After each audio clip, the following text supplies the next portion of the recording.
मिलता है जो है। तो यहाँ से हम देख सकते हैं कि पहले क्या क्या यहाँ एनसीईआरटी की बुक में सभी चीज़ें दी गई हैं। ये विषय सारणी है। विषय सारणी में आप देख सकते हैं कि कृति 1 की 4 इकाइयाँ विशिष्ट रंगों के माध्यम से दर्शाई गई हैं। दृश्य कला के लिए अगर आप देखें तो दृश्य कला के लिए पीला रंग है, संगीत के लिए नीला है, नृत्य के लिए गुलाबी और रंगमंच के लिए बैंगनी रंगों का प्रयोग इसमें किया गया है। तो ये दृश्य कला इकाई विद्यार्थियों को कल्पना शक्ति को विकसित करने के लिए बनाई गई है। यहाँ पर आगे चलते हैं तो देखते हैं ये विषय सारणी का है। और विषय सारणी में आपको बहुत ज़्यादा चीज़ें उस तरह से इम्पोर्टेंट नहीं है, बस इसे देखने के लिए देख लीजिए जो है कि एनसीईआरटी 6 की यह कला की है जो है। हर एनसीईआरटी में एक फंडामेंटल ड्यूटीज़ दिया रहता है, मूल कर्तव्य दिए रहते हैं जो कि 11 हैं। और स्वर्ण सिंह समिति के आधार पर इसे जो है 42वीं संविधान संशोधन 1976 के अंदर लिया गया। आपके हाथ में कक्षा 6 की कला की पाठ्यपुस्तक कृति 1 है। कृति 1 आप सभी के अंदर रचनात्मकता की जिज्ञासा जागृत कराने के उद्देश्य से बनाई गई है। आप जीवन के गत वर्षों में भी रचनात्मक रहे हैं। अब आप अपनी विद्यालयी शिक्षा के अगले स्तर में प्रवेश कर रहे हैं। तो ये सीखने की दृष्टि से है। कला की प्रारंभ करने से पहले कला की कक्षा प्रारंभ करने से पहले प्रार्थना होती है, और उस प्रार्थना क्या है इसके बारे में देख लेते हैं। तो प्रायः कलाकार प्रदर्शन शुरू करने से पहले निम्न श्लोकों का उच्चारण करते हैं। कला की कक्षा प्रारंभ होने पर इसे ऊंचे स्वर और अंग संचालन के साथ गा सकते हैं। आंगिकं भुवनं यस्य वाचिकं सर्वसावाङ्गमयम् आहार्यं चंद्रतारिदी तं वंदे सात्विकं शिवम। जहाँ भौतिक शरीर ब्रह्मांड है, वाणी या गीत सभी ध्वनियों का सार है, अलंकार चंद्रमा और सितारे हैं, मैं उस परम दिव्य परमेश्वर को नमन करता हूँ। आप जिन 4 कला रूपों का अध्ययन कर रहे हैं वे सभी एक दूसरे के साथ अभिन्न रूप से जुड़े हुए हैं। आंगिक का मतलब हुआ जो शरीर के अंगों का संचालन, मुख और शारीरिक अंगों की किसी भाव को प्रकट करना आंगिक कहलाता है। वाचिक के बारे में देख लेते हैं। तो संवाद, पठन, गायन और गीत आदि को वाचिक के रूप में कहा जाता है। आहार्य के रूप में रंग, वेशभूषा और अलंकरण आदि को आहार्य कहते हैं। सात्विक जो है कलाकार प्रेक्षकों के लिए भाव, स्तुतियों और आध्यात्मिक अनुभवों को व्यक्त करना। लगभग 1000 वर्ष पूर्व आचार्य नंदकेश्वर द्वारा लिखित ग्रंथ अभिनय दर्पण में उल्लिखित एक श्लोक है जो है। और इसे आप QR कोड को स्कैन करके वीडियो के माध्यम से इसके विषय में अधिक जानकारी प्राप्त कर सकते हैं जो है। आगे देखते हैं जो है इसमें आप विषय सूची है, जैसा कि दृश्य कला के लिए अलग से दृश्य कला अगर आप देखें तो इसमें 5 अध्याय हैं। वस्तु चित्र हैं, प्रारूपी चित्र में बदलाव है, व्यक्त चित्र हैं, कागज़ के शिल्प हैं, मुहर से छपाई तक है। ये 5 अध्याय जो है सिर्फ दृश्य कला से हैं। संगीत से जो है अगर आप देखें तो संगीत से जो है संगीत एवं भाव है, वाद्य यंत्र है, ताल एवं तालम या राग या रागम है। भारतीय संगीत में विविधता जो है इसके तहत ये किए गए। गीत लेखन है, संगीत और समाज है। तो यहाँ पर संगीत लेखन से 11 हैं जो है। नृत्य के बारे में देख लेते हैं। क्या नृत्य के बारे में कितने अध्याय हैं तो 12वां मेरा शरीर संचलन है, नृत्य के माध्यम से अवरोधों को तोड़ना, संचलन में सामंजस्य है, भारतीय नृत्य हैं, ये सभी जो है। रंगमंच के बारे में देखें तो भावों का अनावरण है, डिजाइन बनाना है, कंपनी थिएटर में छाया और कठपुतलियों की कहानियां हैं, भव्य समापन, कला रूपों का एकीकरण, मूल्यांकन। ये 4 मूल रूप से इस कक्षा 6 की एनसीईआरटी में आपको देखने को मिलेंगे। तो यहाँ पर अगर देखें तो ये कहीं ना कहीं हम लोगों को जो है ये देखने को मिल जाते हैं। अब हम लोग जो है इसके जो है पहले यूनिट पर आएंगे। पहली यूनिट के बारे में वस्तु चित्रण देखेंगे। और वस्तु चित्रण में पहली यूनिट पे अगर देखें तो खासकर यह है आपको दिखाई देगा। और उसके बाद जो है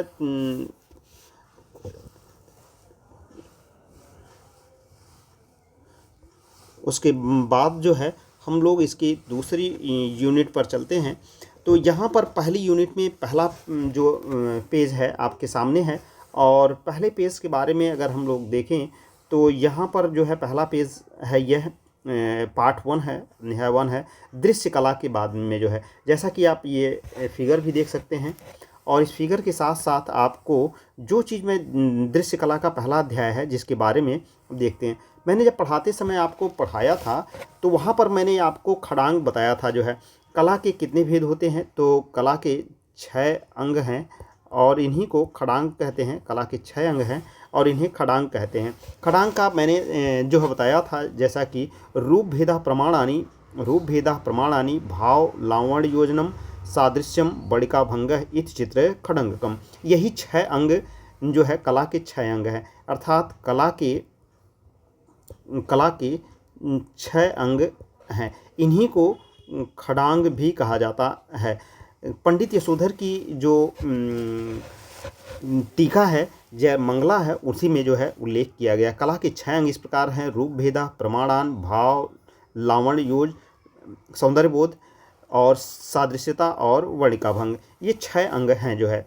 श्लोक स्रोत कहाँ से लिया गया है, तो वात्सायन रचित कामसूत्र की टीका जयमंगला से लिया गया है और जयमंगला की टीकाकार यशोधर पंडित हैं, जिन्होंने 11वीं सदी में यह जो है टीका लिखी थी जो है। तो ये पहला था, यहाँ से शुरुआत होती है। उसके बाद जो है शिक्षण विधि और शिक्षकों के लिए क्या क्या है, इसे देख लेते हैं। अगर देखें तो शिक्षकों के लिए क्या है, तो शिक्षकों के लिए अगर देखें तो यहाँ पर देख सकते हैं कि कक्षा एवं समाधान है, विद्यार्थियों को आराम से बैठने और कार्य करने के लिए पर्याप्त स्थान दे, यह शिक्षकों के लिए है। कक्षा में प्रकाश पर्याप्त और वायु आवागमन सुनिश्चित करें, मौसम उपयुक्त हो, बाहर बैठने का विकल्प प्रदान करें। कला ये चूँकि क्लास की है तो वहाँ पर जो है किस क्लास में कैसी व्यवस्थाएं होनी चाहिए। कला सामग्री विद्यार्थियों की कलाकृतियों को व्यवस्थित एवं सुरक्षित ढंग से संग्रहित करें। कला प्रदर्शन के लिए प्रदर्शन पट या बोर्ड लगाए जाएं, जिस पर कलाकृतियां नियमित रूप से बदली जा सकें। कला की समझ बनाने के लिए विद्यार्थियों को विशेष स्थलों तथा संग्रहालयों तक ले जाने की सुविधा प्रदान कीजिए। साथ ही विद्यालय में कला कार्यशालाओं का आयोजन कीजिए। प्रासंगिक कलाकृतियाँ चलचित्रों, फिल्मों एवं अन्य कला स्रोतों को दिखाने हेतु प्रोजेक्टर, कंप्यूटर, स्पीकर और अन्य सुविधाएँ उपलब्ध कराई जाएँ। शिक्षण विधि कैसी होनी चाहिए, तो विद्यार्थियों को अपने विचार, भावना, जिज्ञासा व्यक्त करने हेतु प्रोत्साहन दीजिए। विद्यार्थियों की स्वाभाविक मौलिकता को उनकी कला में प्रतिबंधित न होने दें, प्रतिबिंबित होने दें। ऐसी गतिविधियों को प्राथमिकता दें जो विद्यार्थियों को कक्षा में अन्वेषण, परीक्षण, प्रयोग एवं संवाद करने का अवसर प्रदान करती हों। विद्यार्थियों को बाहरी गतिविधियों जैसे संग्रहालय, कला दीर्घाओं, कला स्टूडियो, स्थानीय बाग बगीचों, मेलों, त्योहारों, पर्वों, बाजारों आदि का भ्रमण करने का अवसर प्रदान कीजिए। इससे विद्यार्थी अपने आसपास जीवन के संस्कृति का अनुभव ले पाएंगे। विद्यार्थियों को कार्य सीखने हेतु स्थानीय कलाकारों एवं शिल्पकारों को साक्षात्कार एवं कार्यशाला के लिए आमंत्रित किया जा सकता है। विद्यार्थियों को कार्य समाप्ति के पश्चात सफाई करने, उपयोग की गई सामग्री को उचित स्थान पर वापस रखने, उनकी देखभाल व रख रखाव करने की आदतें अपनाने के लिए प्रोत्साहित करें। बनाई हुई कलाकृतियों को चयन एवं प्रदर्शित विद्यार्थियों की सहभागिता सुनिश्चित करें। विद्यार्थियों की स्वतः अभिव्यक्ति के विकास हेतु श्यामपट, ब्लैकबोर्ड अथवा पुस्तिका में किसी आकार को पहले से चित्रित न करें। चित्रों को बनाते समय विद्यार्थियों की कला के विभिन्न तत्वों, आकार, स्वरूप, रंग, मूल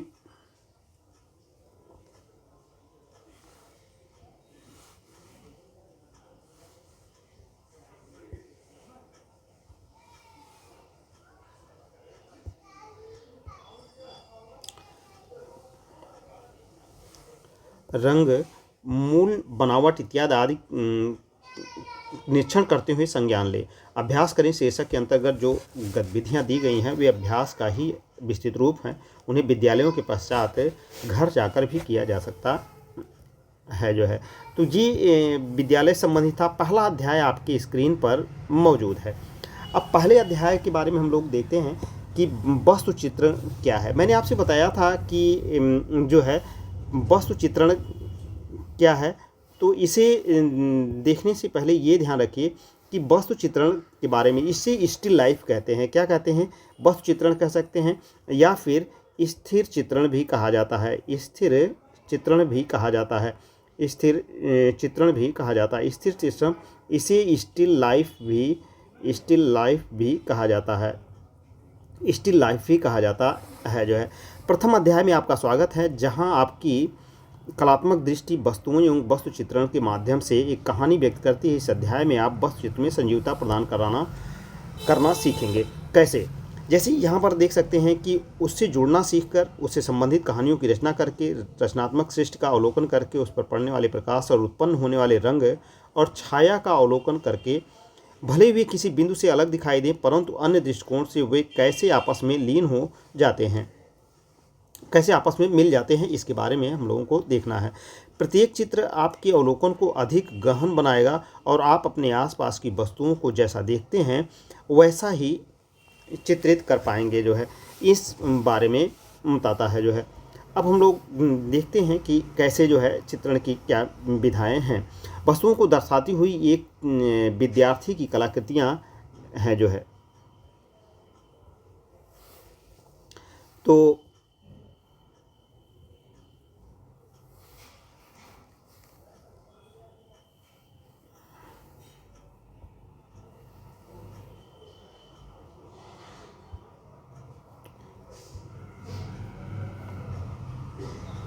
वस्तुओं को दर्शाती हुई एक विद्यार्थी की कलाकृतियां हैं। आप समझ पाएंगे कि त्रिआयामी आकृति बनाने के लिए वस्तुओं में किस प्रकार गहराई का आभास उत्पन्न किया जाता है। त्रिआयामी का मतलब होता है 3 डायमेंशनल आकृति बनाना, और 3 डायमेंशनल आकृति के बनाने के लिए आपको जो है त्रिआयाम में बनाया जाता है। छाया प्रकाश का या परिप्रेक्ष्य का प्रयोग किया जा सकता है, और यह ज्यामितीय विधि से बनाया जाता है। त्रिआयामी जो है, त्रिआयामी मतलब 3 आयाम होते हैं। एक लंबाई होगी, लंबाई और चौड़ाई और गहराई, ये 3 आयाम के आयाम हैं। अगर 2 आयाम होगा तो सिर्फ लंबाई और चौड़ाई होगी, और तीसरा आयाम यह गहराई को लिया जाएगा, तो त्रिआयाम हो जाएगा। आपको यहाँ फ्लिप बुक बनाने जैसी रोमांचक गतिविधियाँ भी मिलेंगी, इसलिए आप अपनी रचनात्मकता को जागृत करने और कलात्मक प्रतिभाओं को निखारने के लिए तैयार हो जाइए। अब जो है देखते हैं, तो यहाँ पर जो है दूसरा पेज आया गया है। गतिविधि क्या है, ऐसी गतिविधि क्या है, इसके बारे में हम लोग देखेंगे। तो गतिविधि, तो यहाँ पर अगर देखें जो है, तो गतिविधियों में जो है अपने परिवेश की विभिन्न वस्तुओं का अन्वेषण कर उन्हें चित्रित कीजिए। अपने आसपास देखकर विभिन्न वस्तुओं का अवलोकन कीजिए। प्रत्येक वस्तु किसी सामग्री से बनी है। रुकें और विचार कीजिए कि वे एक विशेष आकार की ही क्यों हैं। क्या उनके आकार और रूप के पीछे कोई कारण है। वस्तुओं के आसपास के स्थान का भी अवलोकन कीजिए। इधर उधर घूमें और वस्तुओं को अलग अलग दृष्टिकोणों से देखिए। कुछ समय के अवलोकन के उपरांत 2 या 3 वस्तुएं चुनिए जिन्हें आप चित्रित करना चाहते हैं। गतिविधि 2, वस्तुओं को विभिन्न प्रकार से चित्रित कीजिए। प्रत्येक गतिविधि के बारे में अगर देखें तो प्रत्येक व्यक्ति अलग अलग ढंग से चित्रण करता है। हर व्यक्ति का चित्रण करने का अंदाज अलग होता है। उनके भावों को एक अनोखा स्वरूप देता है। यहाँ कुछ विचार दिए गए हैं जिनकी सहायता से आप प्रयास कर सकते हैं। वस्तुओं को विभिन्न चित्रित करते हुए विद्यार्थी,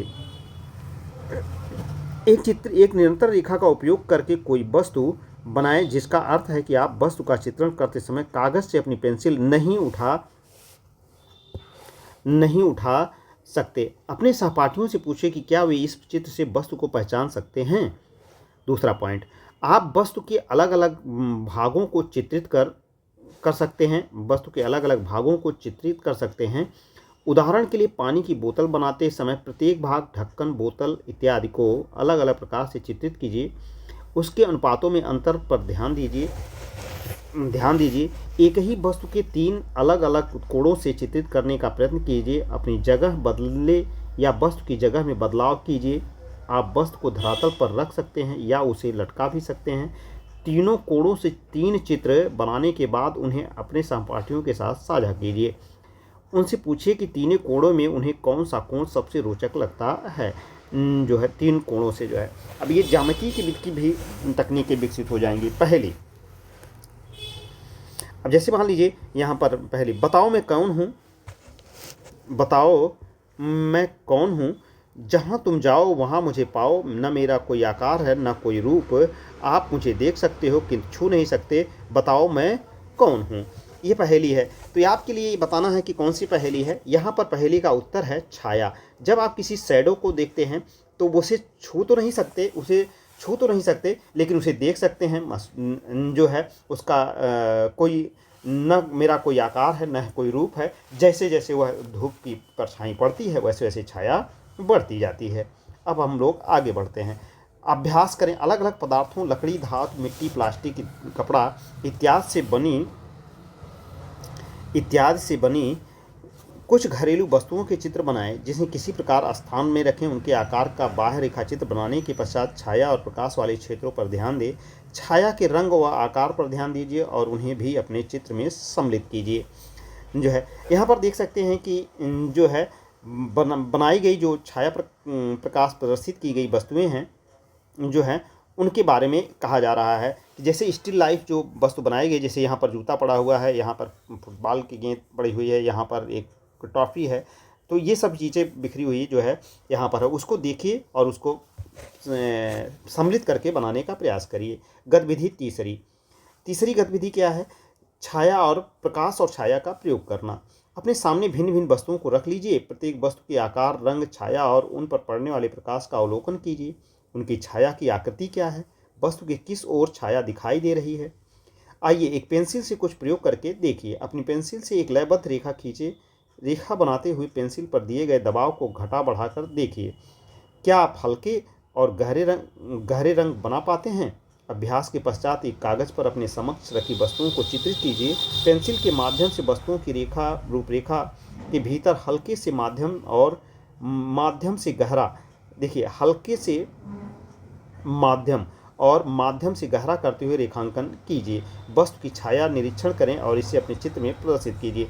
जब किसी वस्तु की छाया और प्रवृत्ति को आप दिखाते हैं तो वहाँ पर ये ध्यान रखिए कि उसकी छाया और प्रवृत्ति से आपको जो है गहराई और वो चीज़ें मालूम होती हैं। जो है यही बताने का प्रयास किया जा रहा है। जो है अब जो है अगला गतिविधि अगली चलते हैं, जहाँ पर हम लोग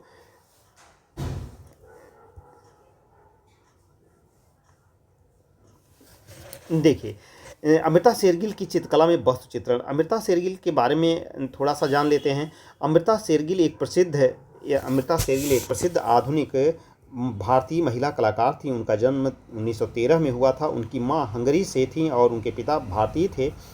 उन्होंने पेरिस में कला का अध्ययन किया। जब वह 21 वर्ष की थी तो भारत लौट आईं और उन्होंने अपने कैनवास, तैल रंग और ब्रश के साथ छोटे नगरों और गाँवों का भ्रमण किया। उनकी कलाकृतियों में गहरे मटमैले रंग हैं। वह भारतीय लोगों के साधारण जनजीवन और स्थितियों को देखकर बहुत प्रभावित हुई और इन विषयों पर आधारित कलाकृतियाँ इन्होंने बनाई थीं। जो है अमृता शेरगिल के चित्र में वस्तु चित्रण देखिए कैसे बनाए गए हैं। इन चित्रों में दिखाई देने वाली वस्तु, उनकी व्यवस्था पर उन पर पड़ रहे प्रकाश और उनसे उत्पन्न होने वाले रंग एवं छाया के बारे में विचार विमर्श कीजिए। अब देखिए जैसे ये पत्थर रखा हुआ है तो यहाँ पर देखिए उसके छाया दिख रही है। इस कटोरी की छाया है, यहाँ पर देख रहा है ये कप जग की छाया है। तो ये सब उसकी छाया प्रकाश के बारे में, स्टिल लाइफ के बारे में आपको बताया गया है। जो है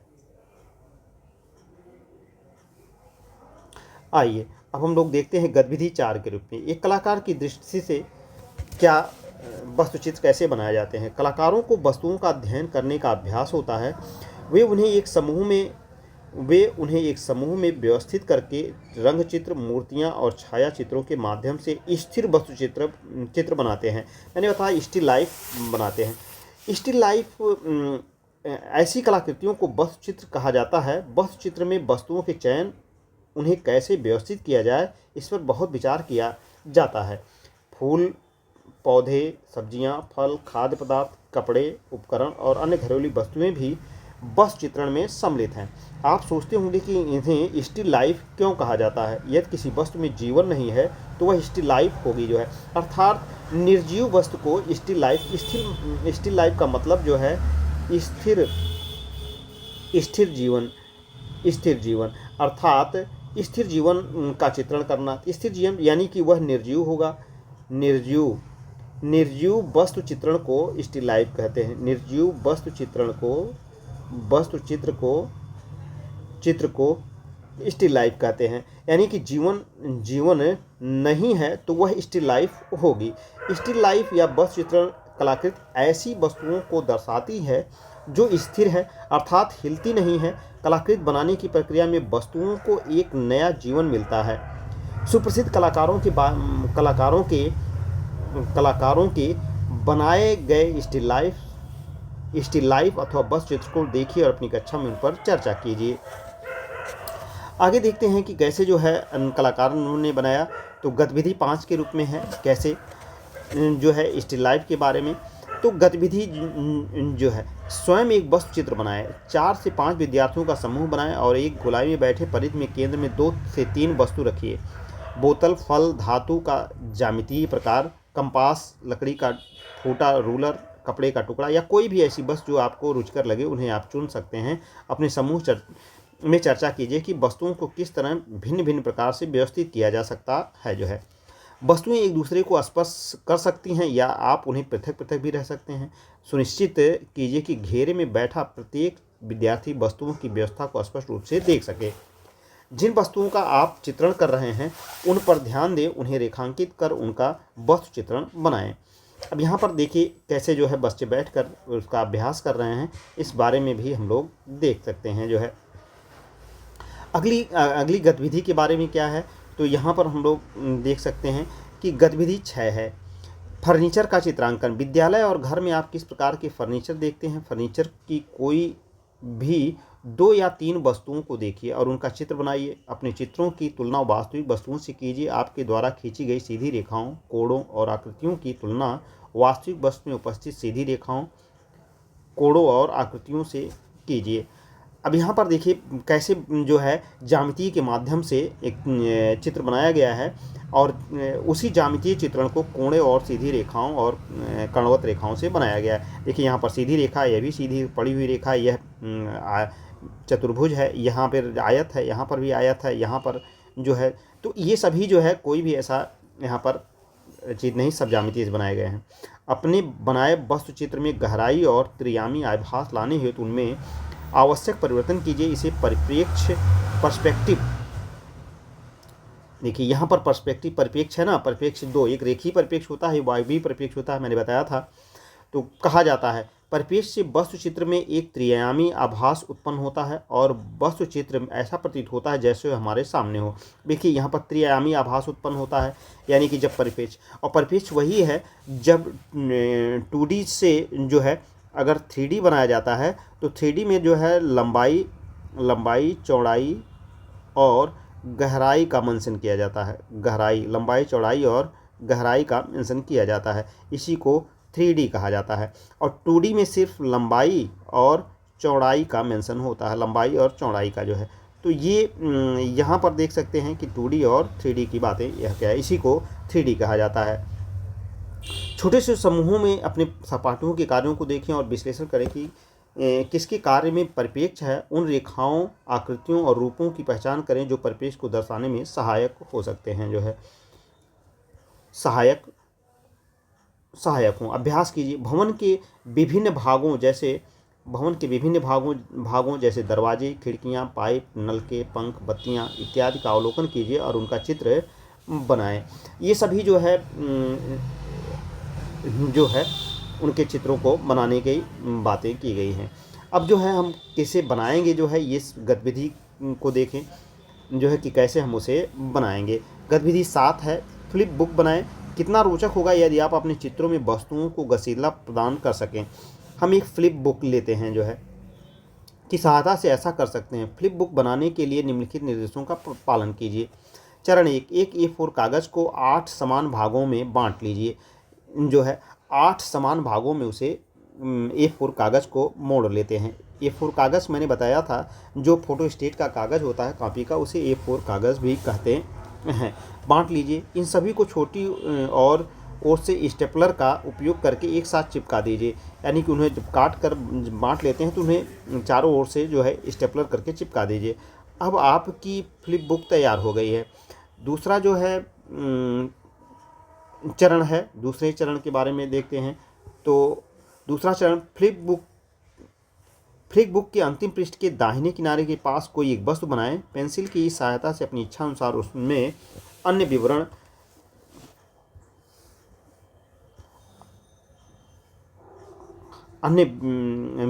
का प्रयोग करें। जैसे तीसरा चरण है, जो है चौथा चरण है, पांचवा चरण है, छठा चरण है, आप देख सकते हैं यहाँ पर।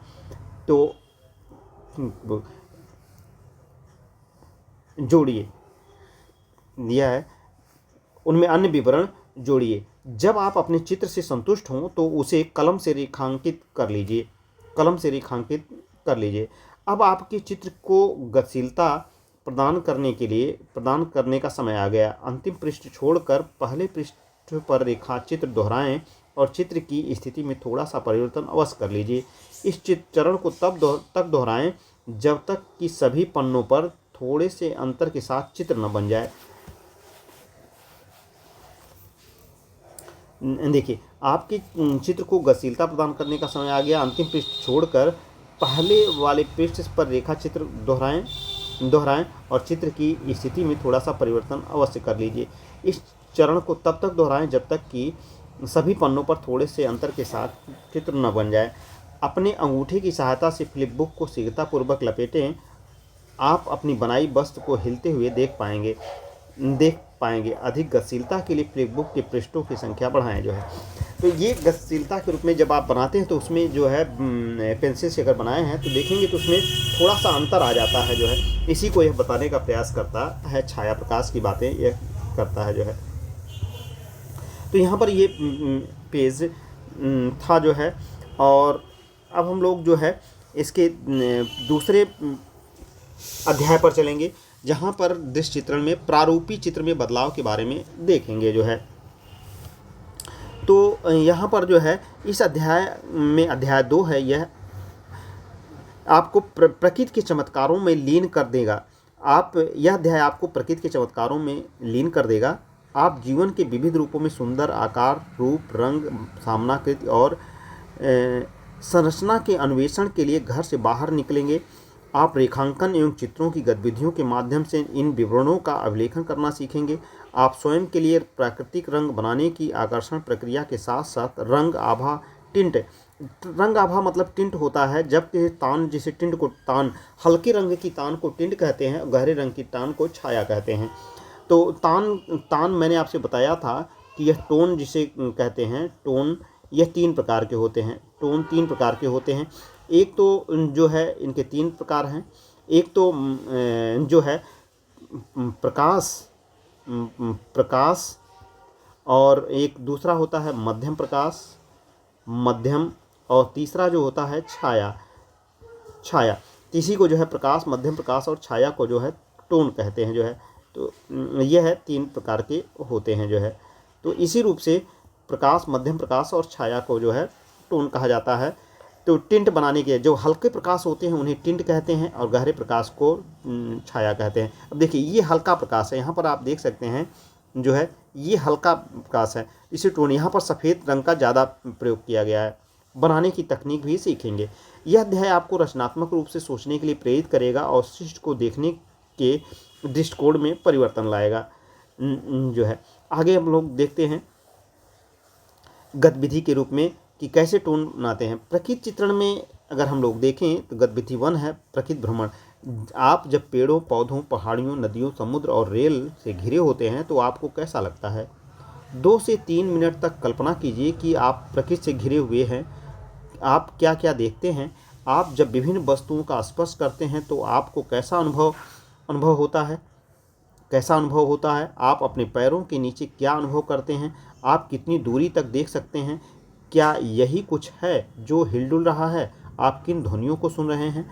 4 से 5 विद्यार्थियों का छोटा सा समूह बना लीजिए। अपनी कल्पनाओं को आपस में साझा कीजिए। अपनी चित्र पुस्तिका व पेंसिल लेकर आसपास की वस्तुओं का अवलोकन करने घर से बाहर जाएं।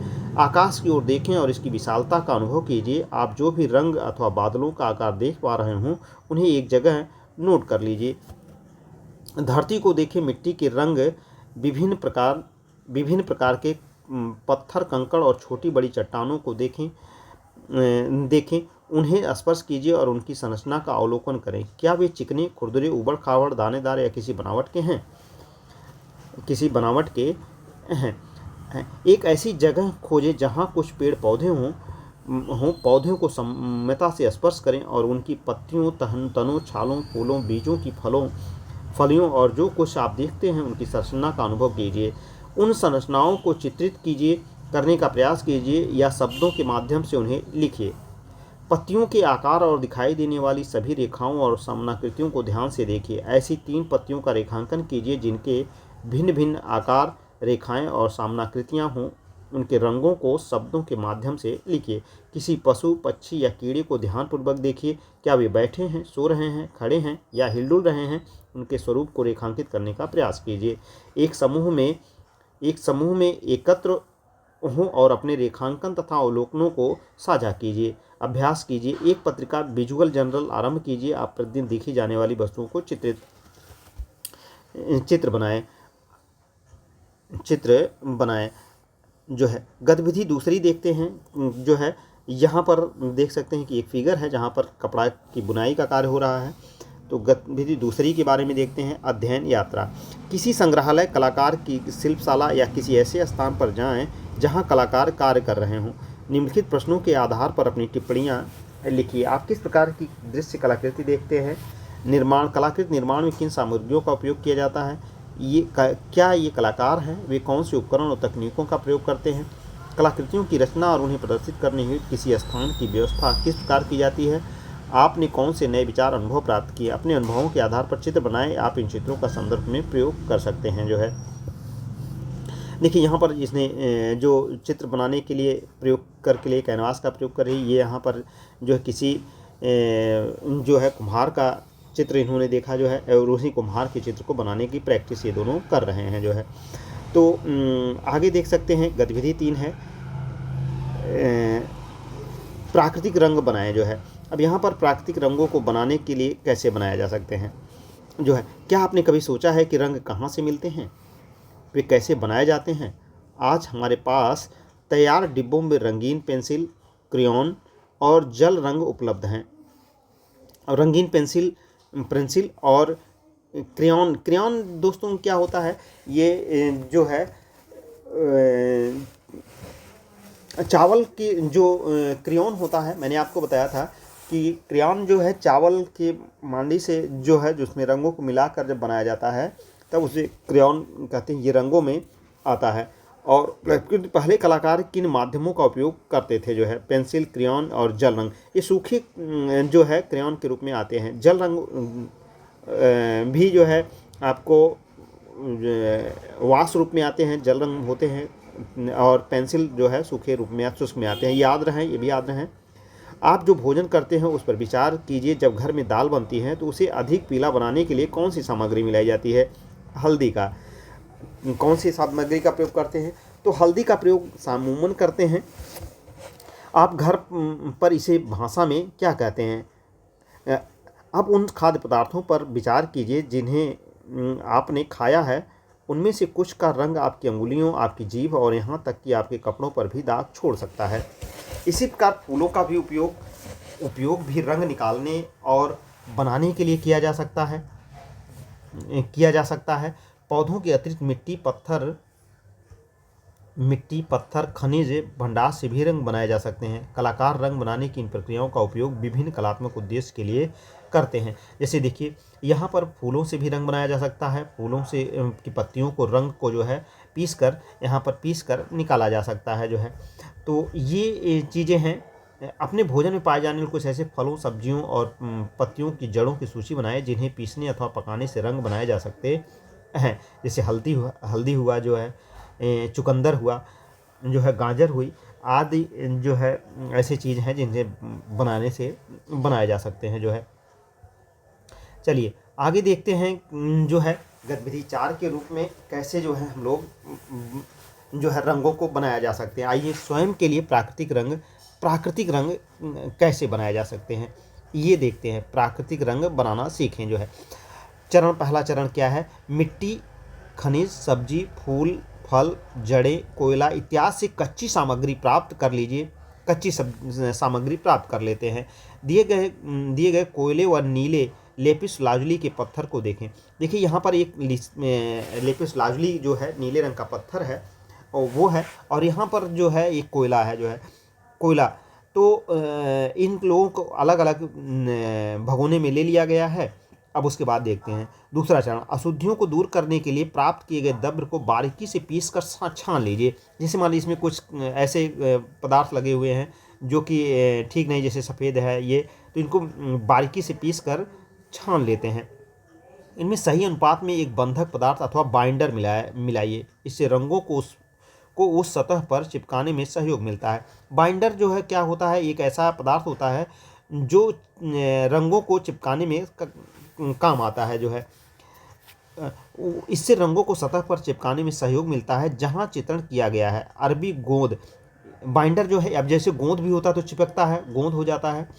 बबूल की छाल का रस, तेल, दूध, अंडे की सफ़ेदी, अंडे की जर्दी इत्यादि कुछ प्राकृतिक बंधक हैं जो है। ये सभी प्राकृतिक बाइंडर हैं जो कि रंगों में मिलाने से वो उसके साथ मिलकर धरातल पर या चिपकने का काम करते हैं। चरण 4, कलाकृति पर तैयार किए गए रंग लगाएं। अब जो कलाकृति है उस पर जो है आप अपने रंगों को जो बनाए हैं उसको लगा सकते हैं जो है। देखिए ये रंगों का बुरादा है, यहाँ पर पीस कर बना लिया गया है। अब इसे देखते हैं।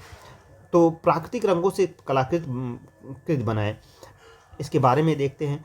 पहला चरण है धरती और पौधों से कुछ सामग्री प्राप्त कर लीजिए। अपने शिक्षक और सहपाठियों के संग रंग तैयार करने की विधि पर चर्चा कीजिए तथा मिलाकर रंग तैयार कीजिए। तीसरा चरण बनाए गए रंगों को कितने प्रकार हो सकते हैं इस पर प्रयोग कीजिए।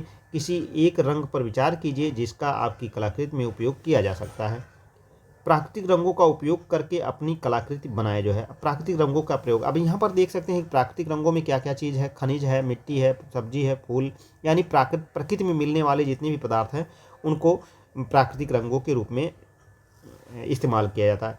जब प्रत्येक विद्यार्थी की कलाकृति पूर्ण हो जाए तब उसे कक्षा में प्रदर्शित कीजिए। अपनी अपनी कलाकृतियों को शीर्षक प्रदान कीजिए और अपने द्वारा उपयोग की गई सामग्री का विवरण अंकित कीजिए। अपनी अपनी कार्य प्रतिक्रिया को दर्शाने कुछ प्रारंभिक रेखाचित्रों या प्रयोगों को प्रदर्शित और साझा कर सकते हैं। प्रत्येक सहपाठी की कलाकृति में दिखाई दे रही प्रक्रिया और रंगों पर एक चर्चा कीजिए। तो यहाँ पर जो है खाया गया है जो है। अब देख सकते हैं गतिविधि या जो है, तो यहाँ पर लाल शेड, रंग आभा अथवा टिंट शेड का निर्माण किया जाता है जो है। क्या रंग भी हमारी बदलती मनोदशा की भांति बदल सकते हैं? क्या रंगों को जो है हमारे मनोभाव के अनुसार बदला जा सकता है? उसी में देखिए यहाँ पर लाल शेड है और लाल टिंट है। टिंट मतलब होता है सफ़ेद रंग मिलाकर उसकी शुद्धता को कम करना जो है, कम करना। क्या आपने अनुभव किया कि दिन भर में आपकी मनोदशा किस प्रकार परिवर्तित होती है? आप अपनी मनोदशा का स्मरण करते हुए 5 मिनट चर्चा कीजिए। जब आप विद्यालय के उपरांत घर जाते हैं तब आपकी मनोदशा कैसी रहती है? रात्रि भोजन के समय आपकी मनोदशा कैसी रहती है? सोने से पहले आपकी मनोदशा कैसी रहती है? जब आप सुबह उठते हैं तो आपकी मनोदशा कैसी रहती है? अभी इस समय आपकी मनोदशा कैसी है? मनोदशाएँ और अनुभूतियाँ क्षणिक होती हैं। वे मनोदशाएँ मतलब कि आपकी मन की स्थिति कैसी होती है, कभी दुखी होती है, कभी खुशी होती है, कभी चाहते हैं, कभी जो है उदास रहते हैं, तो कभी जो है कुछ ऐसी इसी चीज़ को मनोदशाएँ कहते हैं। समय के साथ परिवर्तित होती रहती है। किसी का अनुभव कठोर, तीव्र या कोमल हो सकता है। रंग भी ऐसे ही हैं, हम उन्हें जीवंत, तीव्र, हल्का, गहरा, मृदु आदि बना सकते हैं जो है।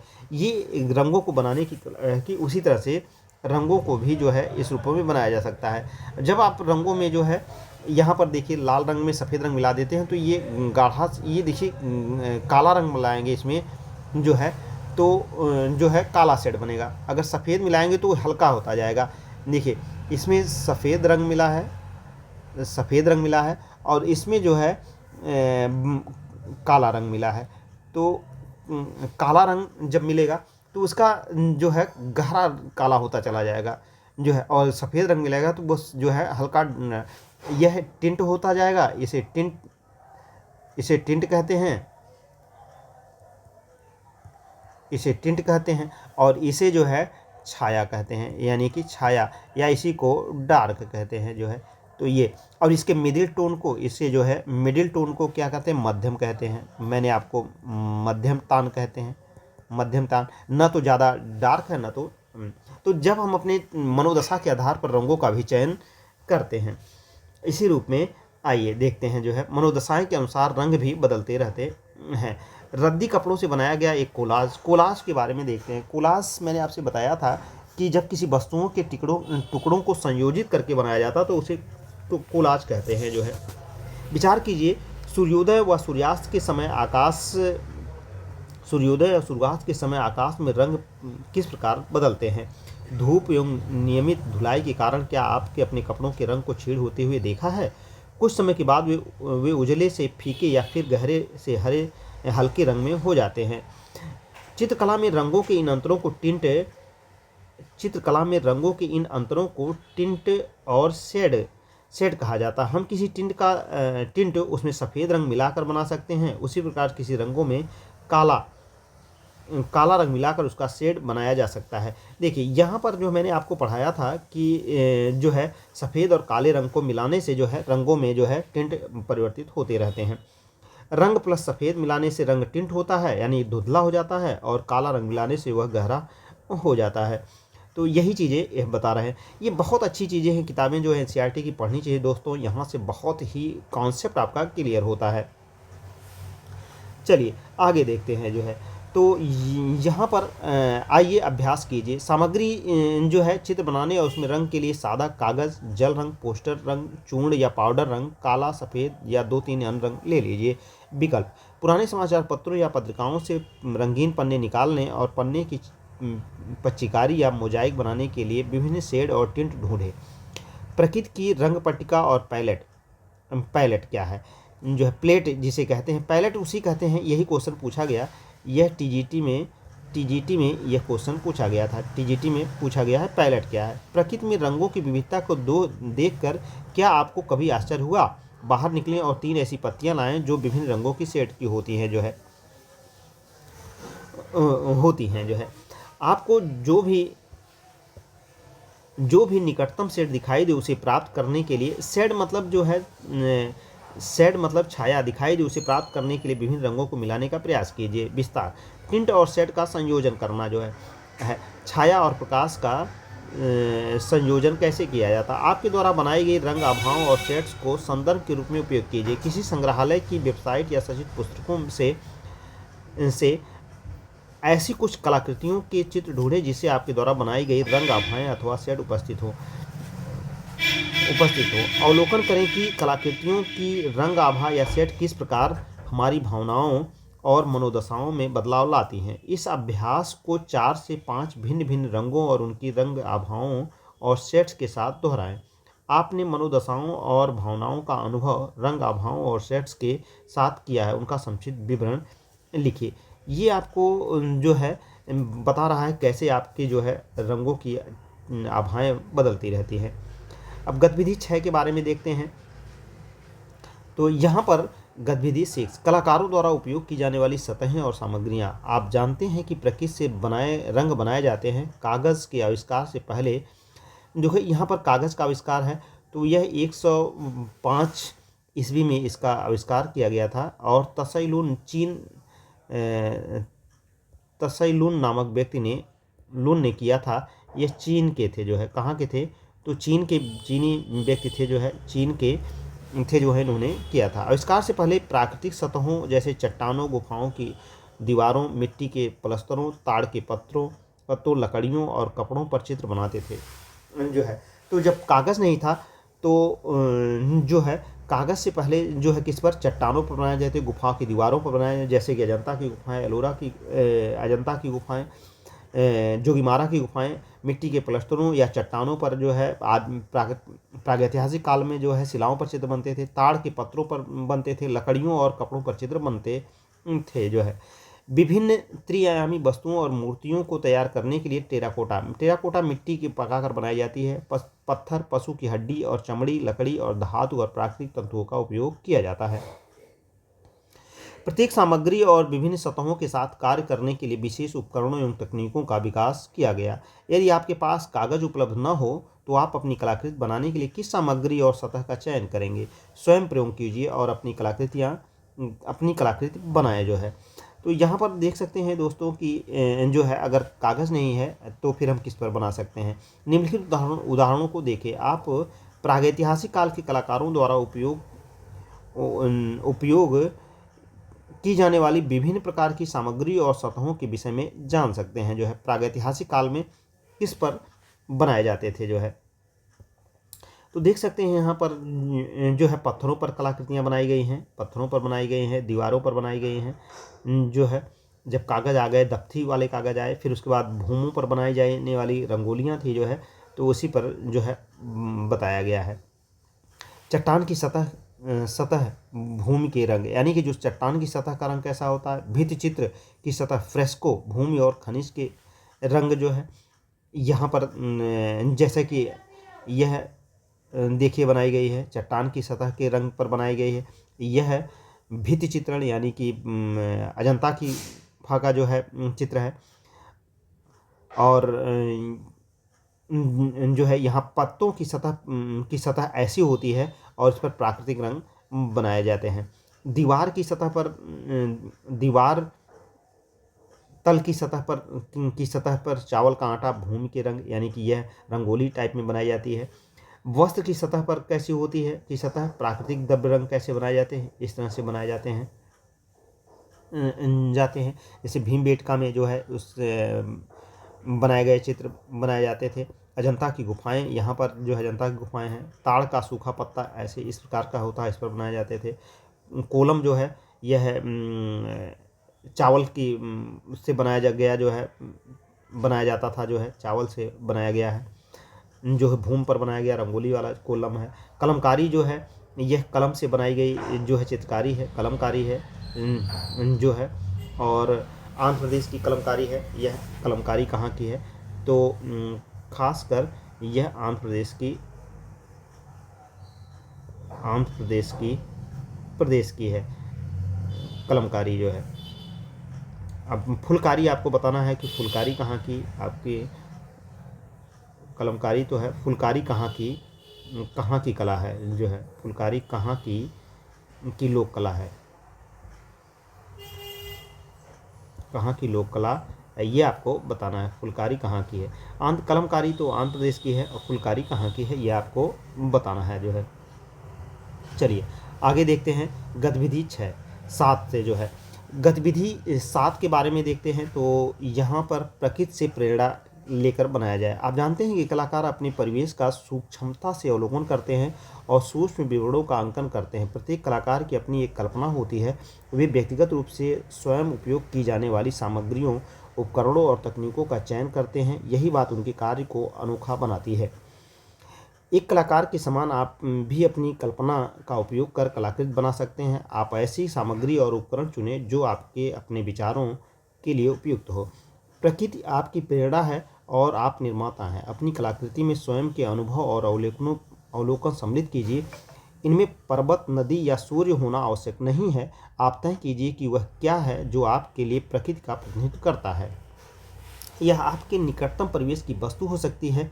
याद रखिए, चित्र आपकी दृष्टि और अभिव्यक्ति पर आधारित होना चाहिए। यहाँ पर किसी प्रकार का भी प्राकृतिक दृश्य आप बना सकते हैं।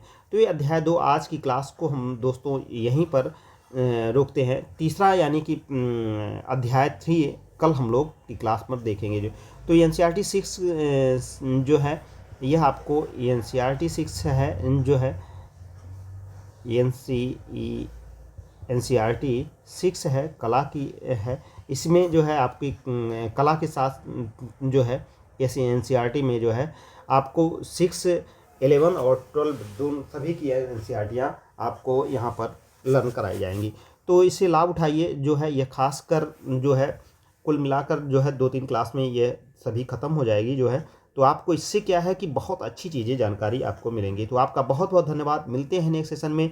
लाइक करिए, शेयर करिए और सब्सक्राइब करिए जो है। आप सभी का स्वागत रहेगा। आप पृथ्वी द विजन में आप सभी का सहयोग अपेक्षित है। धन्यवाद। जय हिंद।